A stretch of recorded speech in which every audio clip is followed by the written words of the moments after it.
Greetings, traders, and welcome back to our Forex mentorship program for beginners. Today, we are going to be looking at brokers. We have already learned from our previous lessons that before the foreign exchange market came into existence, it was extremely very difficult to trade because you needed a very huge sum of money, at least 1 million units of currency. When I say units, it's because I'm referring to denominations. It could be any currency, any country's currency. Some educators even say that you needed up to 50 million units of currencies before you could participate in the foreign exchange market. So it was only the big banks like the JP Morgan, the Morgan Stanleys. They were the only ones who could participate in the foreign exchange market through what was called the electronic booking system. But then in 1974, the United States of America passed a bill. This bill was passed through the Commodities Futures Trade Commission in 1974. And this bill gave birth to the Commodity Exchange Act and the Commodity Futures Modernization Acts. What was this all about? They realized that since only the big banks could access the market, they wanted to pave way for brokers, for you and I who do not have money, so that we could participate in the foreign exchange market. But they could only do this through brokers. But then brokers could not operate on their own because since the foreign exchange market, like we have already learned, is a global decentralized market that does not have a central location. Everything is carried on electronically.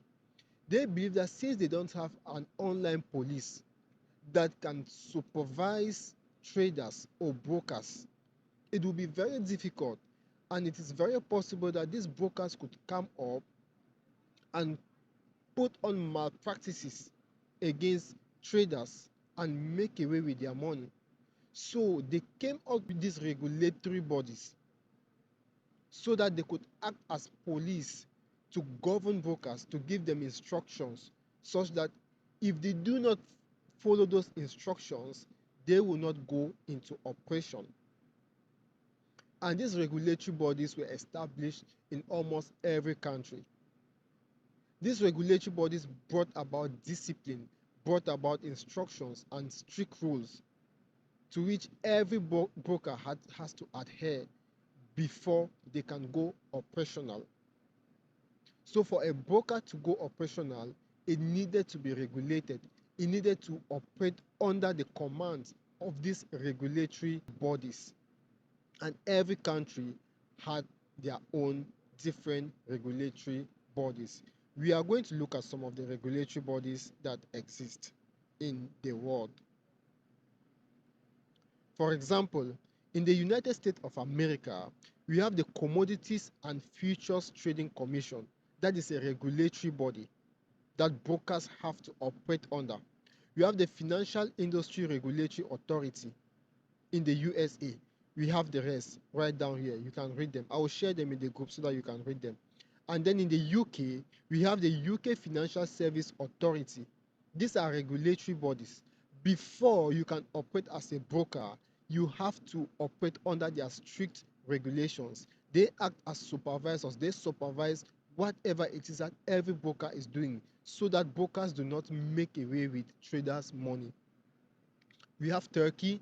They have their own. Thailand. Different countries have their own regulatory bodies. Switzerland, you can read them. Sweden has theirs. South Korea has. Spain, Singapore, Seychelles, Russia, Romania, Portugal, Poland, Philippines, Panama, Pakistan, Norway, Nigeria. Nigeria also has a regulatory body. New Zealand has. Malaysia, Lithuania, Luxembourg, Lebanon, Latvia, Kuwait, Kenya. All of them have regulatory body. Japan as well. Japan has a regulatory body. Italy, Israel, and Ireland. All of these countries have their own regulatory body under which brokers have to operate. If you do not follow their instructions, you cannot operate as a broker. We are going to look at the types of brokers. We have two major categories of brokers that were established. We have the dealing desk brokers, DD, And we have the two non-dealing desks.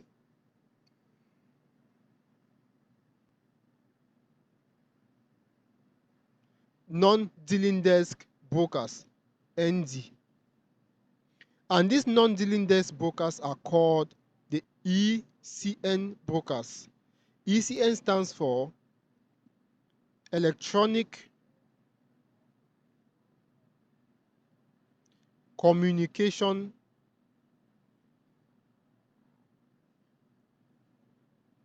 Networks. Okay, so we have two major types of brokers. We have the dealing desk brokers and we have the non-dealing desk brokers. The non-dealing desk brokers are also called the ECN brokers. ECN stands for Electronic Communication Networks. And this ECN brokers is further divided into two. We have the STP brokers, that is also an ECN broker, STP, which means straight through processing. Okay, straight through processing brokers. And we have the STP plus the ECN. I hope you understand. So we have two major categories of brokers. We have the dealing desk brokers or the market makers. We have the no dealing desk brokers or the ECN brokers. And this ECN broker is further divided into two. The STP brokers, which is the straight through processing brokers, and then we have the STP plus the ECN brokers. Let's look at one, the dealing desk brokers.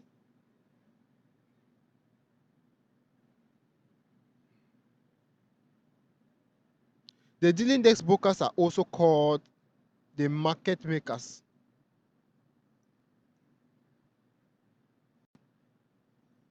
Please bear with me, just stick around, please. Now, what do the market makers do?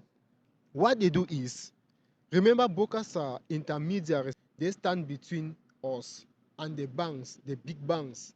For example, if you want to trade with the Bank of America, you need to pass through a broker before you can trade. Okay, so now the dealing desk brokers, what they do is, when they receive quotes from the big banks are called the liquidity providers.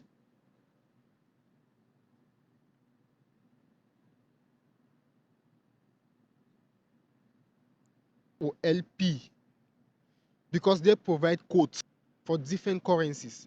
So when the dealing desk brokers receive quotes from the big banks, what they do is they modify these quotes. Okay, they sit behind the desk. That's the meaning of dealing desk. Now they will take these quotes. For example, if the bank give them a quote, let's say Euro USD equals 1.1234, for example, what these brokers will do is they will go behind their desk and they will change this quote to 1.123, maybe 5. So you see, they have added something on this 4. Now it is 5. They are not going to give us the price that the banks gave them. They are going to modify the prices before they give it to us. So when you sign up with these brokers, what you do is, anytime you place a trade, you are going to pay them what we call a spread. Remember, we define a spread. The spread is the difference between the bid and the ask. So if you are trading Euro USD, let's say this is the bid price, and then we have the ask price 1.123, let's say 6. This is the ask,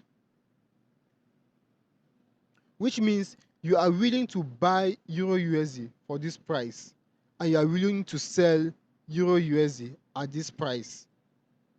Therefore, when you step in the market is selling Euro USD at 1.1236 and you are willing to buy at that price. Now, if you buy Euro USD at 1.1236 and you sell it at 1.1235, what have you lost? You have the difference between 6 and 5 is 1. So you have lost 1 pip. So this 1 pip is what we call the spread. And who makes this spread? The dealing desk brokers. So the moment you place a trade, they are taking this spread, which is 1 pip or $1 or $10 or $20. This is what the dealing desk brokers do. Are they bad brokers? No, they are not bad brokers. Now, what is the advantage of the dealing desk brokers? The dealing desk brokers will permit you to trade with very, very small amounts. You can even open an account with $10, even $5, even $20. They permit you to open an account with a very, very small amount of money. I hope you are understanding. Now, what do the dealing desks do again? Sometimes when you place a trade, let's say you are buying Euro USD at 1.1234 and they are selling at 1.1235. The difference between 5 and 4 is 1. So 1 is their spread, okay? 1 equals their spread. This is the money that they will charge you when you take a trade. Now, what the dealing desk brokers do is, if you buy in the market, what they will do is they will trade against you. They will sell to you. So they know already that most beginner traders will take losses. So anytime you place a trade, if you are selling, they will buy from you so that they will collect that money from you. Another thing they do is, let's say you are buying Euro USD, okay? They will look for another trader who is selling Euro USD through their broker, and they will pair the two of you. So while the person is buying, they will pair the two of you. While you are buying and the person is selling, they will pair the two of you.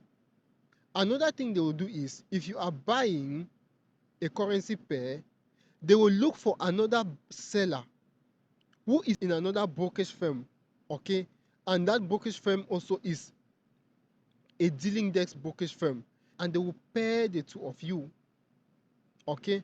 So what do? 1, they charge you a spread. 2, they trade against you.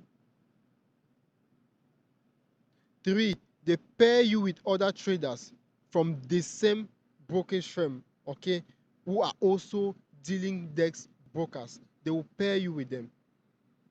Those are the 3 major things that they do. The no dealing desk brokers. I hope that you are understanding. Let's look at the second category of brokers. Yes, we say the second category of brokers were the ECN brokers. ECN stands for Electronic Communication Networks. And we say the ECN brokers is further divided into 2.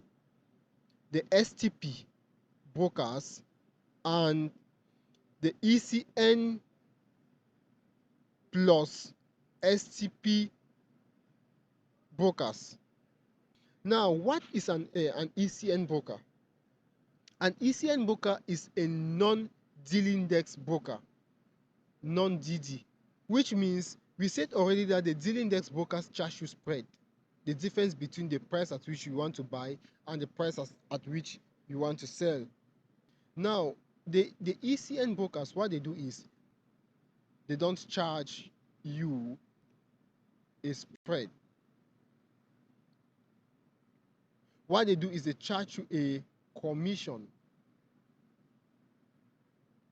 But before we get there, let us look at the STP brokers in particular. The STP brokers, what they do is they have advantages. Since they are ECN brokers, they have direct links with the big banks or the big liquidity providers. So an STP broker could have links with about 3 different banks: the Bank of America, the Morgan Stanley, the JP Morgan, the Swiss Bank, and the rest.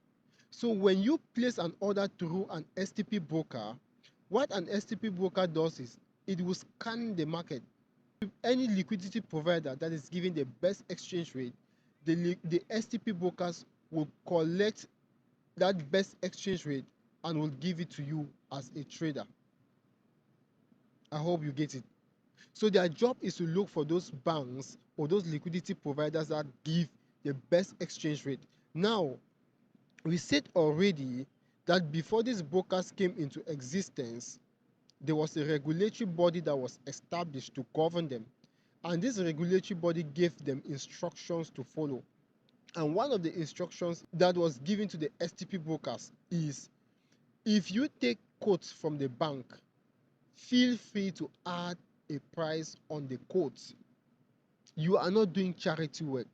So they are going to follow the instructions of those regulatory bodies. If they collected a quote from the bank for 1.1245, what they will do is they will sit behind and they will also add something on this price. So when you sign up with your broker and you look at price, this 1.1245 could be 1.1246. So they are almost like the dealing desk brokers, but they are not the dealing desk brokers. The only difference between them is that the dealing desk brokers trade against you, but these the STP brokers, they don't trade against you, but they are going to take quotes from the bank and they are going to modify those quotes and they will give it to you. When you trade, whatever loss that you make, that is where they make their money. The difference between the bid and the ask, that is their profit. Okay.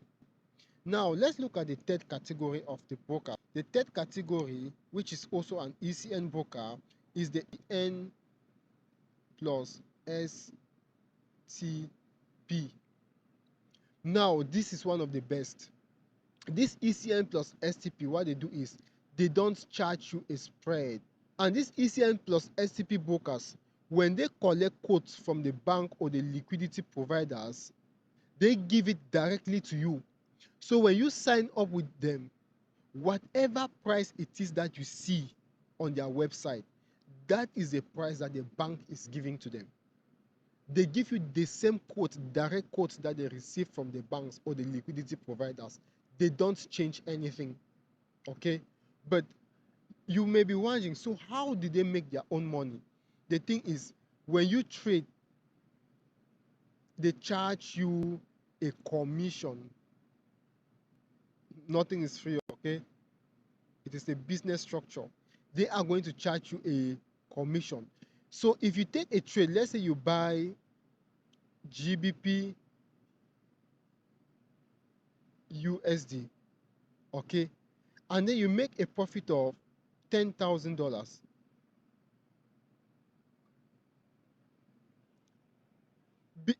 Before you close this trade, you will not see $10,000 appear in your account.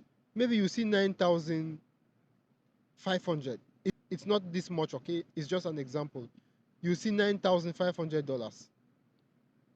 So where has $500 gone? They charge you a commission, but it is not always big. Very, very small commission. It's not up to 500. I'm just exaggerating. So are they bad brokers also? No, they are not bad brokers. This is a business organization. This is a structure. They need to make profit as well.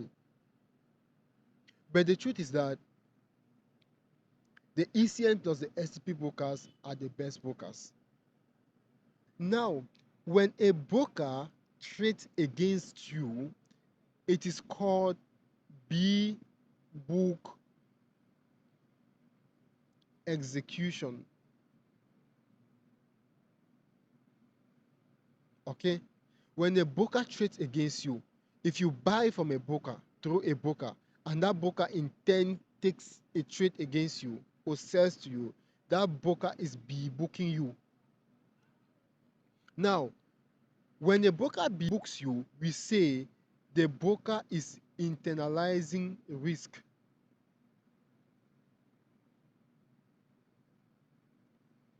Okay, which means the broker is willing to take risk into its organization.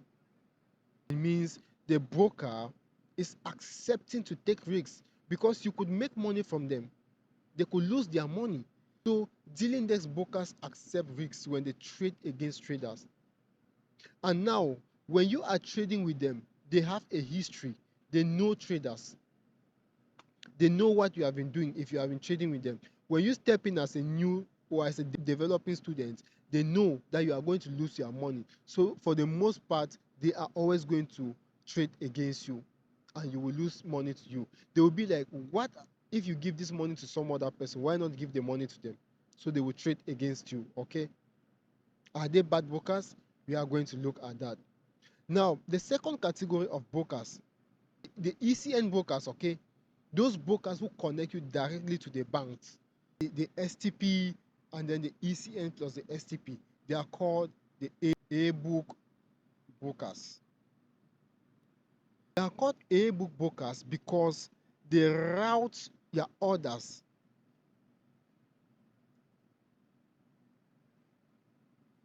directly to the liquidity providers, okay?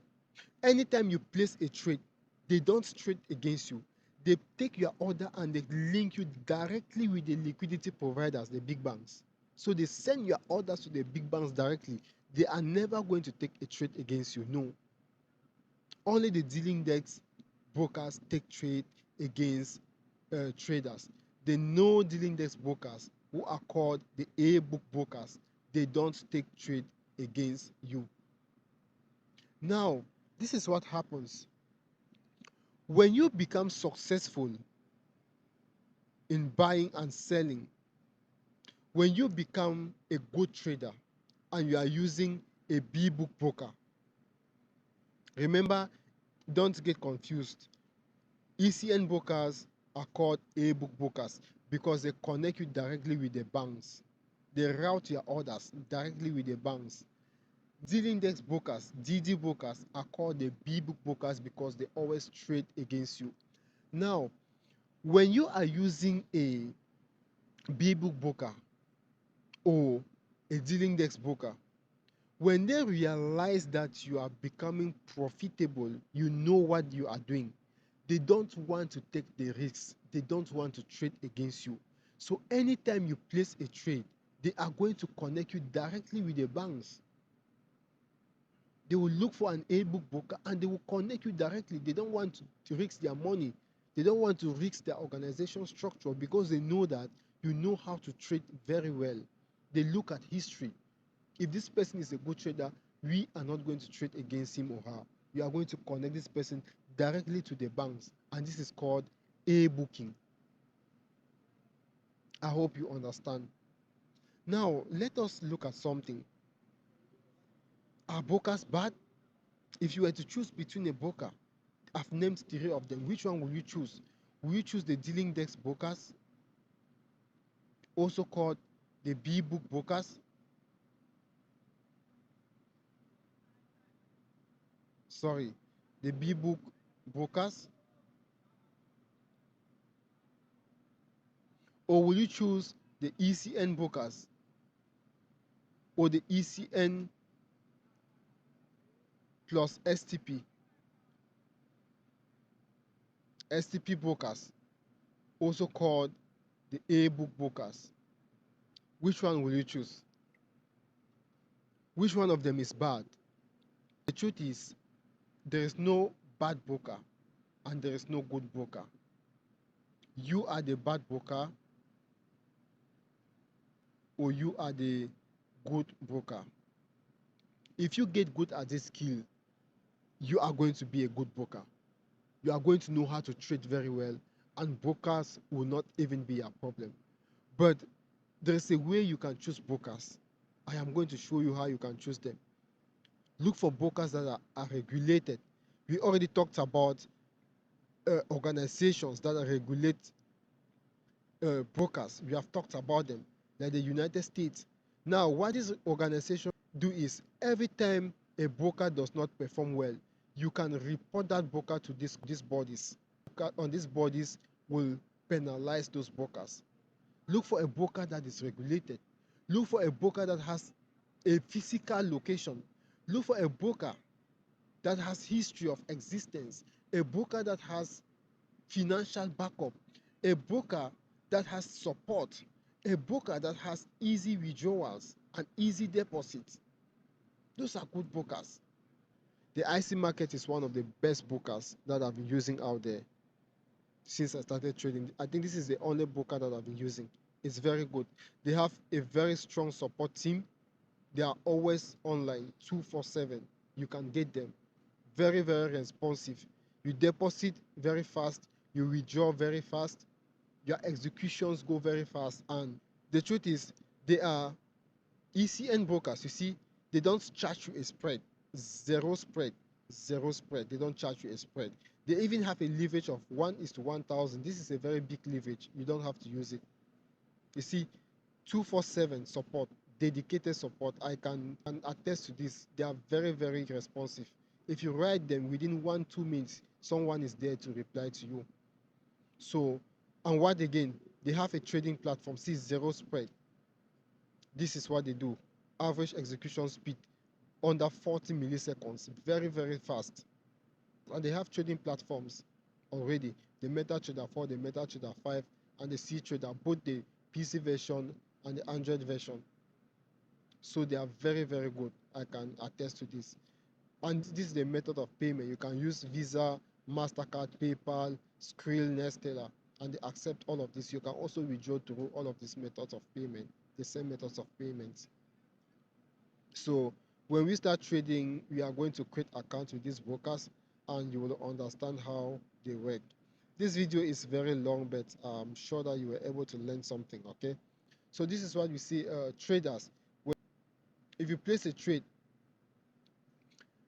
your trade is going to pass through your trading platform, which is your broker. Now, if your broker is a B-book broker, your broker will trade against you because they know that this is where you fall. They will trade against you. These are B-book brokers. But if your broker is A-book broker, they are going to pass your order here because they know that no, this guy knows what he's doing. They are not going to trade against you. They are not going to take that risk. They are going to offset their risk, okay, by linking you up with a liquidity provider, and that is called A-book execution. When a broker trades against you, it is called B-book execution. Thank you so much for listening. I hope that you have been able to learn something. And if there's always a question, feel free to ask in the group, and someone will be there to answer you. Thank you so much. Be safe.